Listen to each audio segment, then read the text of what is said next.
Share बाजार को लेकर ब्रेक पे जाने से पहले सुनील सुब्रमण्यम साहब ने एक बड़ी अच्छी बात है कि सेक्टर रोटेशन जल्दी जल्दी हो रहा है। मतलब एक सेक्टर में पैसा लगाया, फिर दूसरे सेक्टर में लगाया, फिर तीसरे में लगाया। वो इसलिए भी हो रहा है, उसके पीछे उनका लॉजिक ये था कि पिछले कुछ महीनों से डीआईज यानी घरेलू निवेशक जो हैं वो पैसा लगा रहे हैं। अब बहुत ज़्यादा पैसा लगा दिया तो पैसा तो ख़त्म हो गया, तो पैसा आएगा कहाँ से लगाने के लिए? तो जहाँ प्रॉफिट हो रहा है वहाँ बेच दीजिए, जहाँ प्रॉफिट की गुंजाइश है वहाँ लगा दीजिए, फिर वहाँ जब प्रॉफिट होगा वहाँ बेच दीजिए, फिर जहाँ प्रॉफिट की गुंजाइश है वहाँ लगा दीजिए। तो इन सबको जो डीआई बेचारे अपने पैसे निकाल के इधर से उधर कर रहे हैं, सेक्टर रोटेशन हो रहा है। लेकिन सबको इंतजार इस बात का है कि एफआईज कब आएंगे। तो इस पे हम लोग थोड़ा सा डिटेल में चर्चा करेंगे। एफआईज पे हम लोग बहुत दिनों से चर्चा कर नहीं रहे थे, लेकिन अब माहौल बन रहा है। 2-3 वजह हैं। एक तो रुपये डॉलर का आपने रेट देखा ही क्या स्थिति चल रही है। दूसरा कि पॉवेल साहब का अपना टर्म भी खत्म हो रहा है, तो आने वाले दिनों में क्या सस्ते इंटरेस्ट रेट के युग शुरू होगा? अगर वैसा होगा तो वहाँ पे एफआईज का रुख क्या होने वाला है? तो ये सारे फैक्टर्स, इसकी शुरुआत करता हूँ। सवाल सबसे पहले अनु सिंघल सर आपसे, क्या लग रहा है एफआईज कब तक दूरी बना के रखेंगे? देखिए, इसका ना मैं आपको एक सिंपल जवाब देता हूँ। एनवीडिया का मार्केट कैप आज भारत के पूरे मार्केट कैप से ऊपर आ गया है। अमेरिका की एक कंपनी एनवीडिया आज पूरे भारत के मार्केट कैप से ज़्यादा है। अब आप सोचिए, किसी एफआई ने अगर 3 साल पहले एनवीडिया में पैसा लगाया होता या भारत के सबसे बेस्ट स्टॉक में पैसा लगाया होता, तो उसका ज़्यादा पैसा कहाँ बना होता? अपने घर की मार्केट में। तो इशू ये है कि emerging markets as a space को एफआईएस का पैसा मिलना बंद हो गया, क्योंकि उनकी खुद की मार्केट में बड़े मूव्स आ रहे हैं। एक कंपनी है सैमसंग, उसका जितना प्रॉफिट है उतना निफ्टी की सारी कंपनीज का प्रॉफिट नहीं है। तो हमारे देश के बाहर एफआईएस के पास बहुत सारे ऑप्शंस अवेलेबल हैं, इसलिए वो वहाँ पर इन्वेस्ट कर रहे हैं और यही कारण है। और आप मान के चलिए कि अगले कुछ समय तक हमें बिना एफआई के पैसे के ही इस मार्केट को चलाना होगा। सुनील जी, बिगर एफआईज के कब तक चलेंगे और कितना सस्टेनेबल है? नहीं, अगर बिना एफएस के चलना है तो 25,000 क्रॉस करना मुश्किल है। अनुज जी जो कह रहे हैं वो सही है। मुश्किल है एफएस का वापसी, इतनी आसानी नहीं। कुछ 3 फैक्टर है, उन्होंने एक बड़े फैक्टर पॉइंट आउट किया। उस 3 फैक्टर है। एक है कि अभी भी हमारी वैल्यूएशन, जो भी करेक्शन हुआ है, अभी भी हम 55% प्रीमियम पे है इमर्जिंग मार्केट स्टॉक्स के खिलाफ। नंबर 2 ये है कि जियोपॉलिटिकली ये वॉर का इंपैक्ट सबसे बुरा इंडिया के ऊपर हुआ है, right? Apart from American petrol prices, ये क्योंकि इमर्जिंग मार्केट के अंदर सबसे बुरा इंपैक्ट हमारे ऊपर है, वो दूसरा। और तीसरी बात जो है वो ये है कि जो स्थिति उनके पास है कि पैसा डालना, तो एआई रिलेटेड कंट्रीज में, तो इवन इमर्जिंग मार्केट के देखें तो कोरिया, ताइवान, चाइना, यहाँ पे वो निवेश करें, बिकॉज ना ही वो हमारे वैल्यूएशन से सस्ते हैं, but future industrial revolution AI का जो है उसमें वो अभी निवेश करना चाहते हैं। तो इंडिया अभी भी एआई रेडी परसेप्शन में नहीं है। तो इन सब चीजों में बदलाव होना टाइम लगेगा। तो मेरा मानना है कि अगर एफआईएस वापस नहीं आए तो निफ्टी 25,000 पार करना मुश्किल होगा। नहीं तो मेरा मानना नहीं, मैं तो सवाल पूछूंगा कि भाई आखिर आएंगे कैसे? आने का कोई दूर दराज तक कोई संकेत दिख रहा है क्या, सुदीप सर? देखिए, ये अनुज जी ने जो बोला, सुनील साहब ने जो बोला, इसके साथ मैं और एक छोटा चीज ऐड करूंगा, जो कि हमारे हाथ में है। एक देखिए, हमने अनफॉर्चुनेटली जो एआई का जो ये बस, ये कुछ हद तक मिस हो गया। अब इसमें 2 बात मैं यहाँ पे कहना चाहूंगा। पहली बात तो ये है, कोई भी नया इनोवेशन जब आता है, पहला जो जो वेव होता है उसमें जो इनोवेटर है, इनोवेटिंग कंट्रीज कंपनीज है, वो पैसा बनाते हैं। उसके बाद उसको अडॉप्ट करके चलाने वाले जो कंट्रीज हैं और जो कंपनीज हैं, वहां पे पैसा बनता है। तो पहला बस तो मिस हो गया इंडिया का। अब दूसरा बस मिस होता है या उसको पकड़ पाते हैं Indian companies, Indian market, Indian government, वो देखना पड़ेगा। अच्छा, इसके अलावा और एक खास मुद्दा मैं रेज करना चाहूंगा कि हमारे देश में जो फ्रिक्शन है, जो जैसे कैपिटल गेन्स टैक्स, ये सबसे ज्यादा कैपिटल गेन्स टैक्स है। एक तो पैसा नहीं बन रहा है, अट्रैक्टिव कोई इन्वेस्टमेंट अपॉर्चुनिटी नहीं है, उसके ऊपर इतना लंबा एक कैपिटल गेन्स टैक्स आ गया। साथ में करेंसी डिप्रिसिएशन जबरदस्त हो रहा है। ओवरऑल मार्केट का रिटर्न की बात कर रहे हैं 10-12%। अब 10-12% में 2%, 2.5% टैक्स चला गया, 3-4% on an average capital currency depreciation हो गया। फिर रहा क्या आपके पास? क्यों एक निवेशक यूएस से पैसा इधर लाएगा? तो हम लोग को ये जो फ्रिक्शन है, एक तो करेंसी पे ध्यान देना चाहिए। अब उसका भी एक तरीका है, वो मैं 1 मिनट में बात करता हूँ। पर उसके साथ-साथ ये कैपिटल गेन्स टैक्स, एसटीटी, ये सब पे ज़रूर काम करना चाहिए अगर विदेशी निवेशक को अट्रैक्ट करना है। अब एफडीआई की बात कही जाए तो देखिए, एफआईआई का पैसा आता है, जाता है, हम लोग बातचीत करते हैं, पर एफडीआई एक लॉन्ग टर्म निवेश होता है कंट्री में, और हमारे यहाँ एफडीआई ज़ीरो के बराबर है पिछले बहुत बहुत कुछ सालों से। और इसका कारण क्या है? इसका कारण हम लोग अभी भी इसको सही तरह से फैसिलिटेट नहीं कर पा रहे, और इस पे बहुत जबरदस्त काम होना चाहिए, वार फुटिंग में काम होना चाहिए सरकार की तरफ से, तभी ये होगा। जैसे आज के दिन में छोटे-छोटे देश, वियतनाम, या तो आप बाकी कंट्रीज की भी बात करें, छोटा से छोटा वियतनाम की बात करें, the way they have facilitated FDI in their countries, हम लोग को एक कहीं ना कहीं वो तरीका ढूंढना पड़ेगा और ऐसे एफडीआई को फैसिलिटेट करना पड़ेगा। अगर हम ये नहीं कर पाते हैं तो लॉन्ग टर्म कैपिटल इंडिया में नहीं आएगा बाहर से, और हमारा करेंसी डेप्रिसिएशन का सामना, कुछ भी हो global event negative, currency depreciation एक रियलिटी बन के रह जाएगी, और हम लोग वापस जैसे अभी कर रहे हैं, वापस वो डॉलर डिनोमिनेटेड बॉन्ड, आरबीआई का इश्यूएंस, ये सब बात पे रह जाएंगे।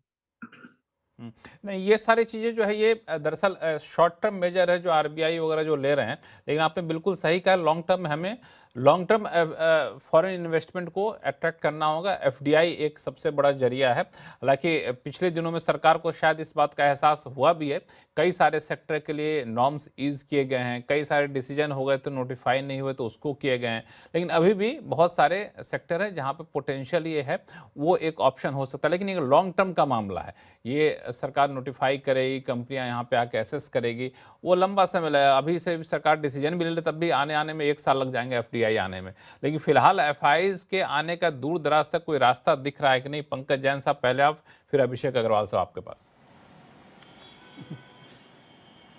देखो लक्ष्मण जी, मैं एक आर्टिकल पढ़ रहा था पिछले दिनों, उसका जो एक मूल जो तथ्य था कि अगर हम देखें what is happening for last 2 years, जो एक एफआई है 1000, 2000, 3000 या 5000 एफआईज, उसमें अगर हम कॉर्पोरेट्स भी ऐड कर लें, पिछले 1.5-2 साल में इवन कॉर्पोरेट्स ने भी अपना काफ़ी होल्डिंग्स पब्लिक को या इन्वेस्टर्स को बेची है। सो दैट मीन्स जो ये 2, 3, 4, 5000 आइडेंटिटीज़ हैं वर्सेस जो हमारे 10-12 करोड़ जो इन्वेस्टर्स हैंगे, चाहे वो डायरेक्ट इन्वेस्टर्स हो थ्रू म्यूचुअल फंड हो, सो दैट मीन्स उनका माल they have been selling aggressively, और ये सारा यहाँ पर आता जा रहा है। And I think this phenomena may continue for some more time. अभी ऐसा कोई कारण नहीं है कि एफआईज बहुत सीरियसली हमारी मार्केट में एग्रेसिव, जो हम जैसे कि जैसे जिस तरह से भर भर के उन्होंने माल बेचा है, क्या वो भर भर के माल लेंगे भी? मेरे को नहीं लगता कि अभी ऐसा होने वाला है। और उस पर अगर हम देखें, जो भी जैसे अनुज जी कह रहे थे, जो एक इन्वीडिया का एग्जांपल दे रहे थे, $5 trillion of one company versus less than $5 trillion of total market capitalisation of India. जो आपका एक एवरेज दर्शक है, उसकी नॉलेज के लिए $1 trillion is equal to $1000 billion. और मैं ये कार्यक्रम आपके सिस्टर चैनल पे दोपहर में मैंने भी देखा था, और उसके बाद मेरी जिज्ञासा हुई कि हमारी कौन सी क्लोजेस्ट कंपनी है कि इसको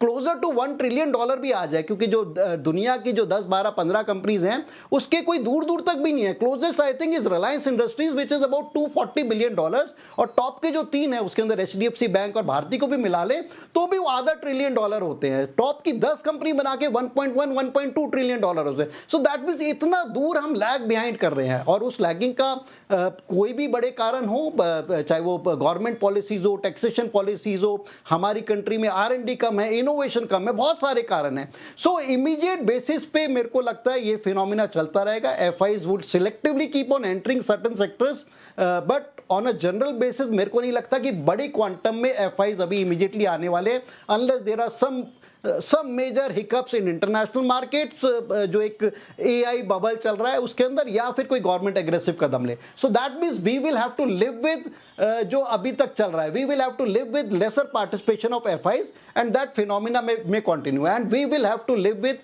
कि कहाँ पर ग्रोथ है। हमारे यहाँ भी कई ऐसे सेक्टर्स हैं जहाँ पर अच्छी ग्रोथ देखने को मिल रही है, जहाँ पर अच्छी विजिबिलिटी देखने को मिल रही है। इस चीज़ को maybe I am repeating a bit, but I think we'll have to stay over there. But FIIs aggressive तरीके से वापस इंडिया में on a very say near term basis, मेरे को लगता है कि अभी शायद थोड़ा और समय लगेगा उसमें। अब तो भाई डीआई से ही काम चलाना पड़ेगा अभिषेक जी। तो इसमें कोई बुराई नहीं है लक्ष्मण जी। आई मीन देखिए, मार्केट में पार्टिसिपेशन हर वर्ग के इन्वेस्टर्स का होना चाहिए, बट ज्यादा रिलायंस भी किसी एक पर्टिकुलर वर्ग पे रहेगी तो वो भी हमारे लिए ज्यादा फेवरेबल नहीं है। सो यस, एक बात है कि एफआई की सेलिंग की वजह से हमारा मार्केट ऊपर की तरफ नहीं जा पा रहा है। सेलिंग प्रेशर आती है तो रेंज बाउंड हो गए हम लोग। बट कहीं ना कहीं मुझे लग रहा है कि देखिए, ये चेंज ऑफ हैंड जो है वो हमारे लिए लॉन्ग टर्म में बेनिफिट है। कुछ समय पहले भी मैंने ये डिस्कस किया था और मैंने ये हाईलाइट किया था ये डेटा पॉइंट कि जो ब्रेथ है डीआई ओनरशिप और FI ownership in the Nifty let's say 500 companies का, अगर आप ओवरऑल उनकी होल्डिंग ले ले, सारी वैल्यू ले ले, तो जो क्रॉसओवर हुआ था जहां पे DI had overtaken FI happened last year. And somewhere if I correctly remember right now, FI की ओवरऑल ये नंबर कुछ 12% के आसपास चल रही है वर्सेस 18% टू डीआई। सो इतने एग्रेसिवली जो है डीआई की होल्डिंग बढ़ती जा रही है। तो मुझे लग रहा है कि एक स्टेबिलिटी के लिए भी बहुत सही है हमारे लिए। नाउ ऑफ कोर्स अगर सवाल ये है कि भाई कब आएंगे एफआई, किस किस पर्टिकुलर मैंडेट पे आएंगे, तो वहां एक चीज होनी बहुत ज्यादा जरूरी है और वो है यूएस का स्लो डाउन। अगर आज निवेडिया इतना बड़ा मार्केट कैप बना के बैठी है तो बड़ी ऑब्वियस है कि वहां उस तरह की इन्वेस्टमेंट भी हो रही होगी। तो अगर इन्वेस्टमेंट हो रही है, कंपनी में कोई स्टॉक बाई कर रहा है, तो फिर इतना पैसा कोई लगा पा रहा है, तो डेफिनेटली एक तरह से पोलराइजेशन आप कह सकते हैं वहां के ही इन्वेस्टर्स का हो रखा है। और जब तक हम वहां पे एक लेवल की डिस्ट्रप्शन ना देखें डाउन साइड में, कि सपोज कुछ हो गया कल परसों में एआई को लेके, जहां आज की डेट में एक तरफा नैरेटिव बना हुआ है, उस पॉइंट पे ये रिवर्सल होगा। अदरवाइज स्टैंड अलोन बेसिस पे इंडिया के मार्केट में अगर आप पूछे कि यहाँ क्या हो जाए जिसको देख के एफआई कल लौटा है, ऑनेस्टली मुझे ऐसा कुछ भी नहीं दिख रहा। हम लोग कहीं पे भी कुछ ऐसा बुरा नहीं कर रहे। आई थिंक सो कंट्री की गवर्नमेंट बहुत स्ट्रांग है, हमारा मैंडेट बहुत स्ट्रांग है, रिसेंटली हम ग्रो भी कर रहे हैं। But at the same time जो रेस है, अगर हम रेस में खड़े हैं तो वो रेस में जो हमारा नंबर है, जो भी हम थर्ड या फोर्थ आ रहे हैं, वो वही रहेगा। बिकॉज जो यूएस है वो यूएस है, चाइना है जो चाइना है, इंडिया जो है जो इंडिया है। मैं एक लास्ट पॉइंट इसमें ऐड करके फिर पास ऑन करता हूँ कि इंडिया भी अगर आप देखें बाकी सारे मेजर कंट्रीज दुनिया में देखें, तो यहीं पर ही ये स्टेट इलेक्शन में लेके आप देखेंगे कि सेंट्रल गवर्नमेंट नहीं इतनी इन्वॉल्व होती। और अगर आप हर ही स्टेट के अंदर में पूरे टाइम इलेक्शन ही लड़ते रहेंगे तो कंट्री पे काम कब होगा? अब ये सेम प्रॉब्लम डेफिनेटली यूएस में तो नहीं है और चाइना में तो खैर कतई ही नहीं है। सो हमारा जो टाइम है डिस्प्रोपोर्शनेटली इलेक्शन मैनेजमेंट में जो जा रहा है, ये भी एक रीजन है कि हमारे यहाँ पे स्लो डाउन है, होता है, या हम उतने अच्छे से चीजों को कर नहीं पाते टाइमली, जो कि एक्चुअली हम नीड ऑफ द आवर है दुनिया के। अगर हम रेस में खड़े हैं कहीं ना कहीं तो हमें उनके साथ भागना होगा। और अगर हम सिर्फ इलेक्शनों को ही मैनेज करते हुए रह जाएंगे तो आई एम नॉट श्योर कि हम कब लीपफ्रॉग कर पाएंगे। सो अब ये तो एक फंडामेंटल स्ट्रक्चरल इशू है हमारे यहाँ पे, जिसका कोई सोल्यूशन ना हमारे पास किसी के पास भी हो। But yes, that is one of the reason why we somewhere also is lacking in terms of that aggressive stance, जहां पे हमारा आज की डेट में होना चाहिए अगर हम बाकी कंट्रीज के साथ कंपेयर करें। सुनील सर, इसमें दरअसल दो चीज़ें हैं कि जैसे कि हमारा अपना रेस है, हम अपनी रेस के हिसाब से चल रहे हैं, इसीलिए एफआई की अपनी भी रेस है, उसको जहाँ फ़ायदा दिखेगा वहाँ जाएगा। जब उसको लगे कि इंडियन मार्केट में फ़ायदा दिख रहा है, रुपी कंट्रोल में आ गया है, वैल्यूएशन कंट्रोल में है, तो वहाँ पे आ जाएगा। बड़ा अच्छा कहा इन्होंने अभिषेक जी ने कि हमको अपने पैरों पे खड़े रहने बुराई क्या है, क्यों एफआईज की तरफ मुँह उठा कर देखें। लेकिन थोड़ा सा अगर दूसरे पर्सपेक्टिव से पूछूँ मैं कि जिस तरीके से ये कहा जा रहा है कि पावेल का एरा ख़त्म हो रहा है, उनका टर्म ख़त्म हो रहा है, तो मनी ईजिंग शुरू होगा, इंटरेस्ट रेट कम होना शुरू होगा, तो ये सारे फैक्टर कितना इम्पैक्ट करेंगे एफआईज को, खासतौर से इंडियन मार्केट के लिए? बहुत करेंगे, मगर एक चीज मैं बताऊं कि पवेल और मार्श वॉर्श, दो नए फेड के गवर्नर हैं, उनकी सोच जो अब तक की रही है कि अगर सिचुएशन इन्फ्लेशन परमिट करे तो वो रेट कट करने के लिए तैयार है, मगर वो लिक्विडिटी टाइटन करने के प्रोग्राम में है। तो लिक्विडिटी को रिलीज नहीं करेंगे, वो क्यूई नहीं क्यूटी करेंगे। तो लिक्विडिटी डेफिनेटली वॉर्स के रेजिम में टाइट होगा, वो उनका फिलॉसफी है। मगर रेट कट के लिए वॉर का एंड होना इंपॉर्टेंट है, तो तभी यूएस की गैसोलीन प्राइसेस गिरकर इन्फ्लेशन आउटलुक अगर गिरती हुई है तो रेट कट हो सकता है, और वो इंपॉर्टेंट चीज है। बट मेरा वॉर के साथ ही है कि मैं अभी तक जो मैंने भी नहीं कहा कि एक चीज है जो एफआईएस को वापस ला सकती है, वो अगर वॉर खत्म होकर तेल 90 नहीं, 80 नहीं, 70 की ओर जा सकती है। और इसके लिए कैसे जाएगी, वो है यूएई। देखिए यूएई ने जो ओपेक से बाहर निकला, उनका last year 2.2 million barrels per day की प्रोडक्शन है, मगर उनकी capacity 5 million barrel per day, तो वो एडिशनल 2 मिलियन बैरल जब आएगा और वर्ल्ड एक स्लोडाउन में जाएगा, तो अगर तेल के दाम 70 के नीचे आते हैं अगर, तो मैं कहूंगा कि इंडिया की मैक्रो इकोनॉमिक्स सडनली आपको कंप्लीटली डिफरेंट दिखेगी और इंडिया एक वैल्यू जोन में आ सकता है, तो एफआईएस वापस आ सकते हैं। तो एक फैक्टर है कि वॉर खत्म होने के बाद तेल के दाम अगर एक 3-6 महीने के टाइम में 70 की ओर आ जाए, तो वो फिर एफआईएस के लिए मैं मानता हूं कि उनके लिए इंडिया एक बहुत बड़ी वैल्यू बेस्ड ग्रोथ इकोनॉमी होगी। लेकिन सुनील जी, इसमें आपको लगता है कि 70 के नीचे इतना जल्दी ऑयल आएगा? चूंकि मान लिया वॉर खत्म भी हो जाता है, तो आपने देखा यूएई बाहर निकल गया है, थर्ड लार्जेस्ट प्रोड्यूसर है, वो चाहे कि भाई हम ज़्यादा कमाएं दाम बढ़ा करके, चाहे प्रोडक्शन बढ़ा करके। दूसरा, कई सारे इंफ्रास्ट्रक्चर 6-6 महीने तक दुरुस्त नहीं होंगे, उनको वापस से पटरी पाने पर समय लगेगा। तो और ईरान भी चाहेगा कि भाई स्ट्रेट ऑफ हॉर्मुज से गुजरो तो औपचारिक तौर पर ना पिछले दरवाजे से कुछ दे ही दो। तो 70 से नीचे आने की संभावना दिख रही है क्या आपको?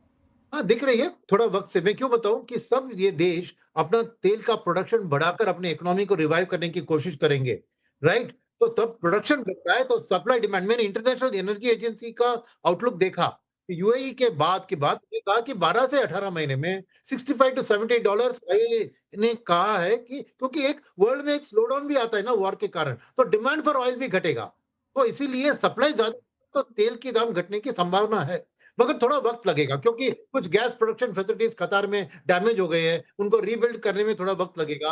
मगर यूएई जैसी देश की प्रोडक्शन ढेर सारा, और पहले से अब तक वेनेजुएला का प्रोडक्शन अब बहुत बढ़ चुका है, तो वो सप्लाई फैक्टर भी अब क्या है। तो मेरा मानना है कि ऑयल एक बहुत वॉलेटाइल चीज होती है, जब बढ़ती है तेजी से बढ़ती है, तब गिरती है भी तेजी से गिरती है। तो मैं लाइक आपने बड़ा अच्छा कहा कि हाँ, आपने एक अच्छा लॉजिक दिया कि सारे उस पूरे रीजन के जो ऑयल प्रोड्यूसर है सबकी हालत बड़ी खास्ता हो गई है, तो फटाफट प्रोडक्शन खूब बढ़ाएंगे ताकि खूब ऑयल बेचो और खूब पैसा है, ताकि चीज़ों को दुरुस्त करो, जो नुकसान हो उसकी भरपाई करो। हम लोग भी यही चाहेंगे ताकि ऑयल की कीमतें काबू में आएंगी तो पूरे सिस्टम इकोसिस्टम बन जाएगा बाजार के लिए और निवेशकों के लिए। लेकिन आप सही मेहमानों ने अपना कीमती समय निकाला, इसके लिए बहुत बहुत धन्यवाद। आवाज़ अड्डा फिलहाल इतना ही, देखते रहिए CNBC आवाज़। नमस्कार।